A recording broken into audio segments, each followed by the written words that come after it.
patreon.com and www.youtube.com/martysgarden. Thanks for coming and check out this video about apartment gardening. Yes, the tools that you need for successful apartment gardening on your patio, veranda and small space garden. Let's have a look at what we got here, shall we? Now, you generally need a good pair of secateurs, and don't go for the cheapos unless you know you're going to go through them pretty quickly. Keep them nice and clean. You need something to sterilise these with when you're finished, especially if you're cutting any diseased wood. And also, stop them getting rusty. You put a bit of oil on them. Believe it or not, just a general couple of dollar pot and pan. You need plenty of these guys, plenty of trays, because when you're doing little pots and things, you don't want the water going everywhere. And you want to have a double tray, so when the water spills over, it'll spill into another tray. It doesn't go over to the veranda's edge. I learnt that the hard way. Don't want to annoy the neighbours. Yes, the trusty watering can. This is Karen's watering can, and she uses this in the morning to water her tomatoes and different plants and things. Sea salt. This is one of my favourites, my all-time favourites. It's a liquid seaweed extract, and it's fantastic. It's got all these minerals in there to keep, the health and vitality of your plants, and it's really great for transplanting any plants that stop them getting root shock. So you can soak them in double the solution of what they say in here when you're doing that for transplanting. Great stuff, sea salt. Another liquid fertiliser that I like to use, because it's got the blood and bone, the fish emulsion in here, which helps the flowering.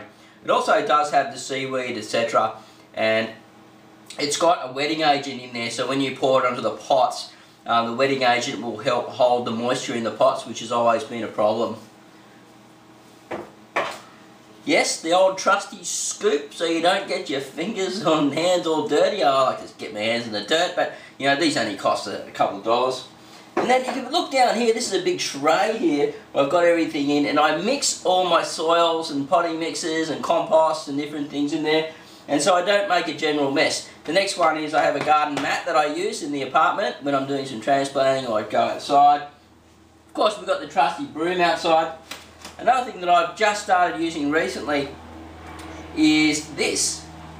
Now, this is a grid that I'm putting around the outside rail to attach the snow peas and tomatoes on. It's extremely strong, easy to cut, and real easy to just twine up, and it looks quite nice too, so it's not that unattractive plastic crap that you get, and you're going to get the neighbours all complain and stuff. So it's going to look real nice with the snow pea flowers on it, etc. So I'm quite excited about this.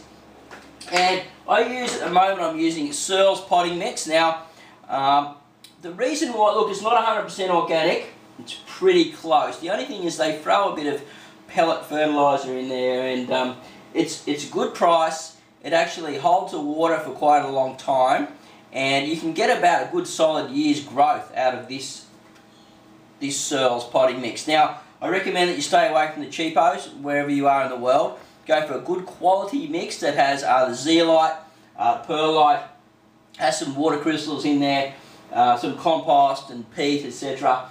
And it'll feed your plants over a long period of time.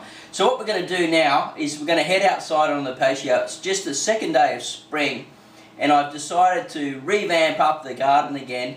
And I didn't do a lot of growing over the winter time, which I do a lot of growing on the patio, because I've been pretty busy with my other businesses. But it's all scale go. So let's head out there and have a look, shall we? So here's Karen's tomatoes that we planted the other day. She grew these from seed herself. And if you saw the other video about the kids' vegetable patio gardening, then you would find out more about transplanting tomatoes and growing them from seed. We've just put one into this nice pot. This is a Yates Tuscan pot, and it has a fantastic grid system underneath, and it catches the water. So we just catch the name of it here. I love this pot. And it catches the water underneath. You can stick your finger in there and check.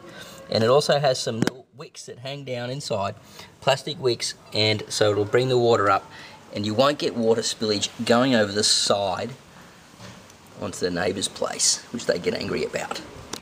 So there's another tomato, one of Karen's one. It's growing actually some seed growing in there from the budgie seed that we feed the budgies with. We've got a squash plant that we just got and some nasturtiums. These are the succulents that have been sitting around for quite a while. And just some transplanting of some leafy greens, some more nasturtiums, etc. And we've got the lettuce growing in here. Now this is one of those self-watering containers. We're going to the avocado tree, which was just going into flower again, and also it's a self-watering container. One thing about self-watering containers, if you can see here, I can stick my finger in, I can check how much water's in there. If it starts spilling out, it's not going to spill out over into the neighbours. And also, you know, it holds a lot more moisture, and I don't have to worry about watering all the time. Here's the Brazilian cherry tree that I had to cut back, and the worm farm. So this is a part of my toolkit, the worm farm here. Now, I'm not too sure how many worms are at the surface, but let's have a look. Let's take a look anyway. You can see there's a friendly wasp. He's always here every time. I don't know what he does, but he's here. And yeah, we've got a few worms happening in here. There probably a lot of them be under that green there, and they're getting ready to, if we just lift that up, I'm sure there's plenty underneath here. And when I throw some white rice in there, they come up by the thousands. There's literally thousands in here at the moment. And if you've got a worm farm, you need one of these mats to go over the top, and a bucket for it to drip down into, and make sure you use non-chlorinated water, or let your water sit for at least 24 to 48 hours so it doesn't die. Now here's our reed tree, the avocado reed tree. He just got moved because he got transplanted into a nice big self-watering container as well. And then we've got this tray here for shelving, for putting our seedlings on. The thing that we need really is a collection of pots, so we can yeah, just keep gardening on, and you know, have a couple of buckets to keep things in, and a special cupboard for putting your tools and stuff away. So there you have it. We've been out on the patio. I've shown you the tools and stuff that I use in the house. You don't really need a lot of stuff to have a successful garden. You just need to have a bit of passion, a little bit of knowledge, and get out there and really have a go at it. And you know, you'll be surprised at what you'll come up with. I've got two sites where you'll find great information. So happyhouseandgarden.com, it's a social site where lots of people will be putting content in, including myself. Pottedvegetablegarden.com, and of course the YouTube channel Marty's Garden. So listen, I'd love to see you over at Happy House and Garden. It's a brand new social site where you can go across and add images and make your own virtual pin boards such as Pinterest, etc.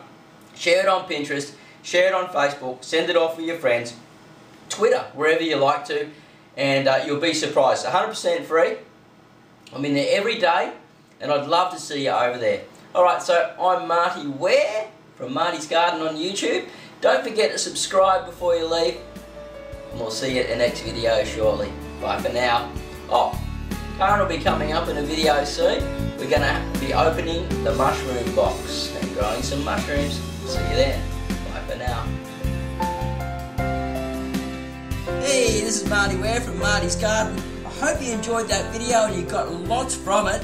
Please share it with your friends, and before you go, subscribe so you can see more videos from Karen and myself, and also click on the link down below once you've done all that in the description box, and head over to happyhouseandgarden.com. It's your social site for you. Yes, you can share all your images, you can make a free website as long as it's in the house and garden niche. Share it on Facebook, Pinterest, whatever you like, and have tons of fun along the way. And I'll see you over there because I'm in there every day. Happy gardening.